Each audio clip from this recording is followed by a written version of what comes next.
Hi there. My name's Richard Harvey. I'm an old friend of Danny Rogers, also an old friend of Tim Butlin. And I was trying to work out when I met them both. I think I met Tim in the 1970s, and I had the privilege of being a tutor for Danny when he was a student at All Nations in the 1990s, was it?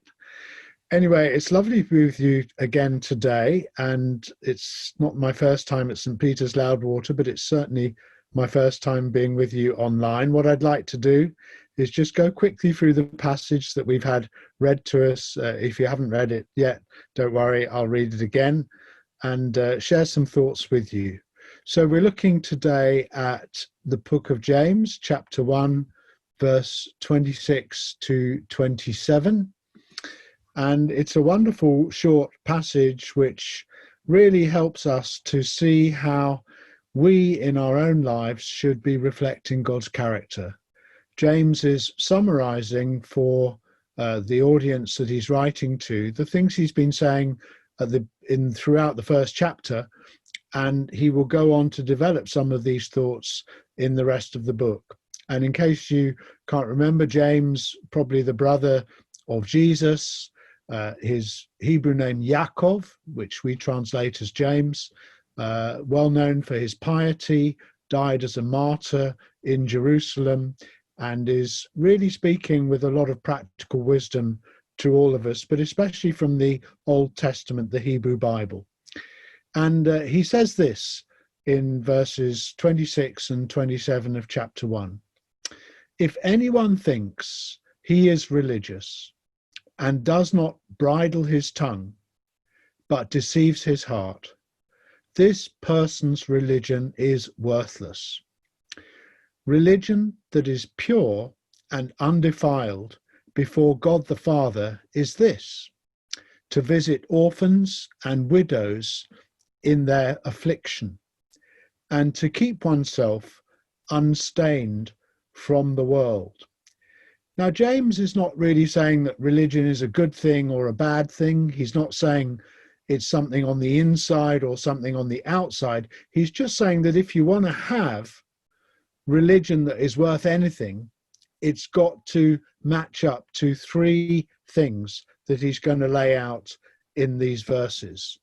And that's because religion, practical religion, is really showing us what God is like. Our religion should reflect what God is like. So he picks on these three different examples of wise use of speech, because God is a God who speaks to us. And if we want to reflect God's character, our speech should be a reflection of how God speaks to you and me. And the second aspect that he's going to pick up on is a practical social concern that we are involved, especially as he says, with widows and orphans, because God is involved with us. And what's the point of religion? What's the point of a faith if we're not mirroring the fact that just as God loves us, cares for us, and watches over us, so we also are to love and care and watch over others, especially those who really need it. And the third point he's going to make, it's like he's preaching a good 3-point sermon in just 2 verses, is that just as God is a holy God who is pure and totally good, there is no evil in God. So we also, if we're going to really reflect what God is like, need to have that same holiness. We need to be kept away from the things that stain us. And so the first of his 3 points is about controlling the tongue. And he says that if we can't do this, our religion is worthless, because we're not bridling our tongue and we're deceiving our hearts. He's picking up on the words of the scriptures of the Psalms, where the psalmist prays in Psalm 19, verse 14, "Let the words of my mouth and the meditation of my heart be acceptable in your sight, O Lord, our rock and our Redeemer." And of course, the tongue is such a powerful organ of communication. And if our tongues, what we say, and our hearts what we think and feel and our passions are out of sync or out of order, this of course leads to terrible damage because the things we say harm others. And so the question is, how do we control our tongues? James is going to go on in later chapters to give a lot more detail about this, but the point he makes here is that we should not deceive our hearts. And if our tongues, the things that we say, are deceiving our inner heart attitudes and thoughts and feelings, we're allowing our hearts to deceive us as well.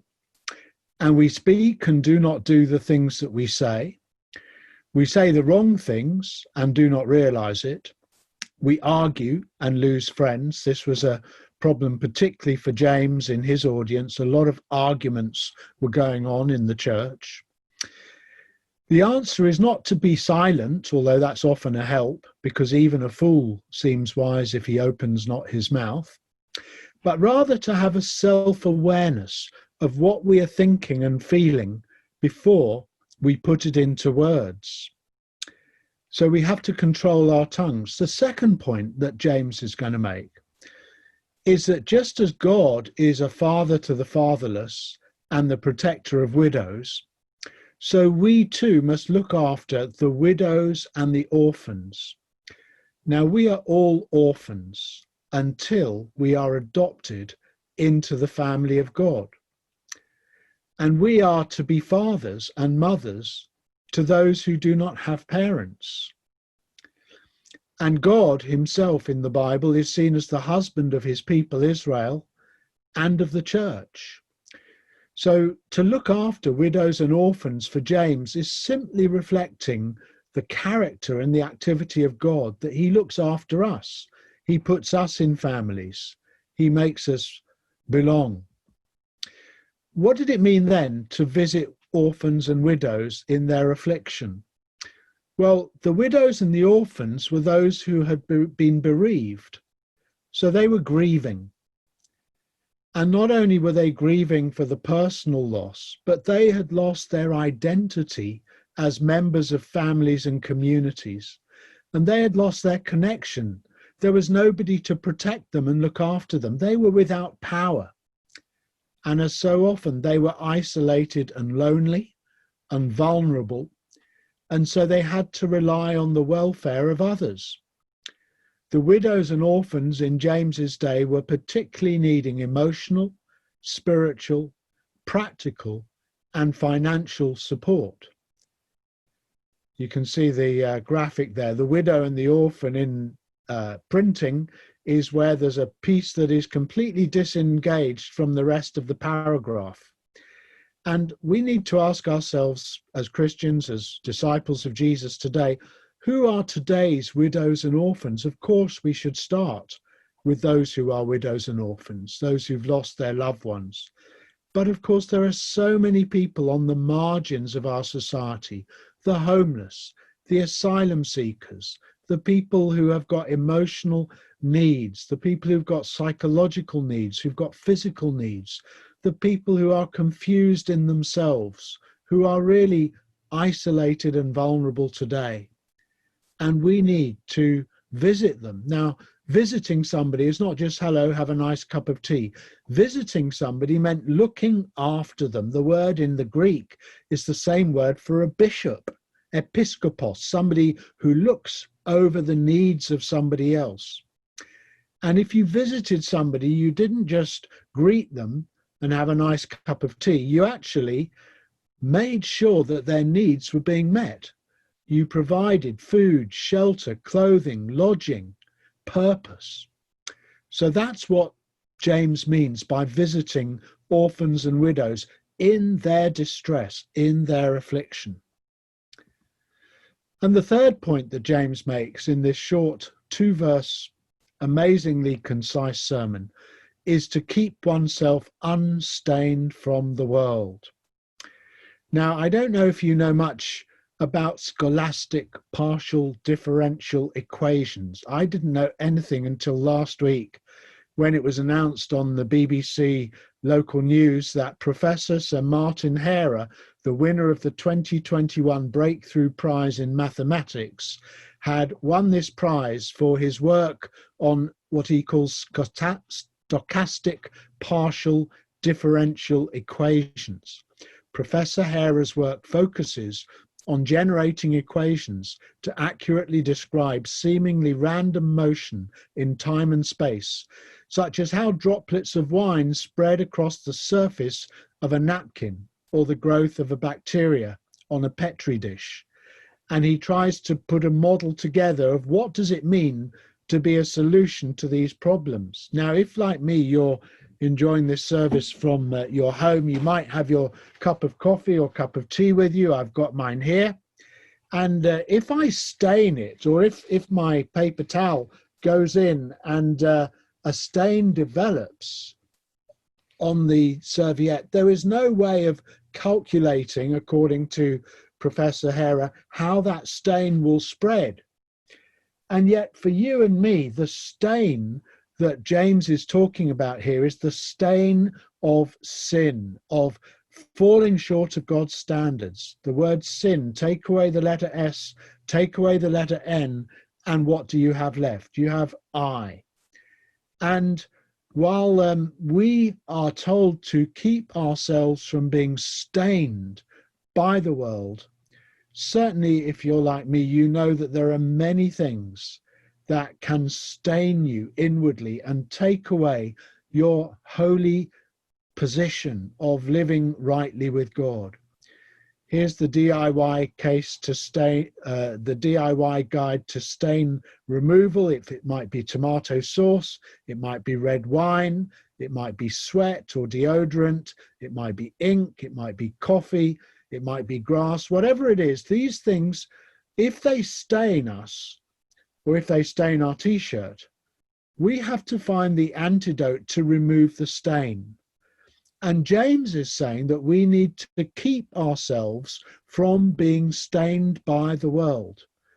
This is a daily occurrence of coming to God and asking his forgiveness and repenting of the things that we know have not been right in what we think, in what we feel, in what we do, in what we say. Not only should we repent of those things, but we then should receive forgiveness. And I'm so glad that Jesus died on the cross to forgive me. And he rose again from the dead to set me free. And many Christians know that they should feel forgiven, but they actually feel guilty and still are bound up by many things that stain them. We need to receive that forgiveness and then be reconciled with God and with others, especially if we've offended them or said the wrong things. And then we need to rejoice. And my advice is to then find strategies to overcome and avoid temptation the next time. James says we have to keep ourselves. It's not a once and for all event. We have to keep on keeping on at asking God's forgiveness, repenting of our sin, being reconciled to God and others, moving into rejoicing, and then avoiding the same problem if we can. So as I come to conclude, we need to really do three things. We need to walk the walk. In other words, to live a way where we're looking after the needy. We need to talk the talk. We need to control what we say and be very careful about the use of our tongues. And we need to avoid the mess. I couldn't think of a rhyming slang for this. We need to avoid the stain of the world by keeping our distance from it. The psalmist, well, I'll come back to him in a moment. If you think of the NHS slogan, the government slogan right now, we need with our hands to do the right things. And our hands are the part of us that are practical, that help others and help the needs of others. We need to keep washing those. We need to cover our face so that the words that come out of our mouth do not damage others. And we need to keep space, not social distance, but spiritual distance from the stain of the world. The psalmist said this, Who may ascend the hill of the Lord, and who shall stand in his holy place? He who has clean hands and a pure heart, who does not lift up his soul to what is false, and does not swear deceitfully. He will receive blessing from the Lord, and righteousness from the God of his salvation. Clean hands means doing the right thing with your hands. A pure heart, having the right motives and emotions. Not swearing deceitfully, not being a false witness, not saying the wrong things. And if we do that, if we are keeping our deeds of serving the poor, the widows and the orphans, covering our face, watching out for the things that come out from our mouths, and keeping our distance, not just from each other, but keeping our distance from sin and the world and the flesh and the devil, then we will fulfill this teaching from James. Thank you so much for sharing with me and listening, and may God bless you this Sunday, and may you walk the talk, walk the walk, talk the talk, and avoid the mess. Thank you.